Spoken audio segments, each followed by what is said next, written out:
Tim penggerak PKK Banjarmasin menggelar seminar pembangunan keluarga melalui pembinaan ketahanan wan kesejahteraan keluarga dengan mitra kerja bersama lansia.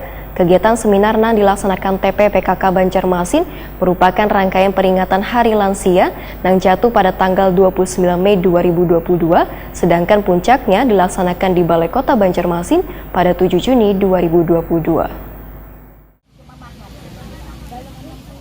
Tim penggerak PKK Banjarmasin menggelar seminar pembangunan keluarga melalui pembinaan ketahanan wan kesejahteraan keluarga dengan mitra kerja bersama lansia di Kecamatan Banjarmasin Timur. Kegiatan yang dipusatkan di kantor Kecamatan Banjarmasin Timur digelar besokan Senin 6 Juni 2022. Ketua TP PKK Banjarmasin Siti Wasilah Wetakuni Prima TV memandahkan kegiatan seminar yang dilaksanakan TP PKK Banjarmasin merupakan rangkaian dalam peringatan Hari Lansia yang jatuh pada tanggal 29 Mei 2022. Sedangkan puncaknya dilaksanakan di Balai Kota Banjarmasin pada 7 Juni 2022.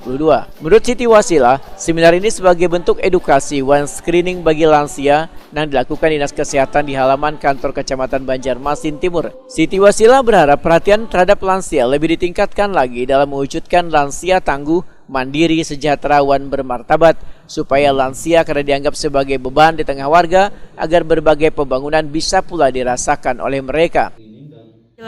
Ya, jadi ini rangkaian peringatan Hari Lansia yang sebenarnya jatuh pada tanggal 29 Mei. Ya, jadi kita hari ini melaksanakan rangkaian, kemudian puncak acara akan kita laksanakan di Lombok, di Balai Kota. Hari ini kita ada kegiatan edukasi ya, berupa seminar yang dilaksanakan oleh BPPK BPM, dan juga ada screening untuk lansia dalam dinas kesehatan.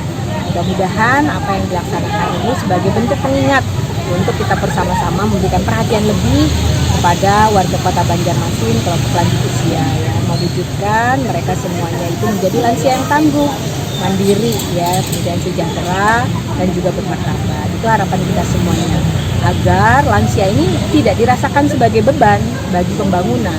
Oleh karena itu kita bersama-sama memberikan perhatian, memberikan dukungan sehingga proses-proses pembangunan itu dirasakan oleh semua pihak warga Kota Banjarmasin.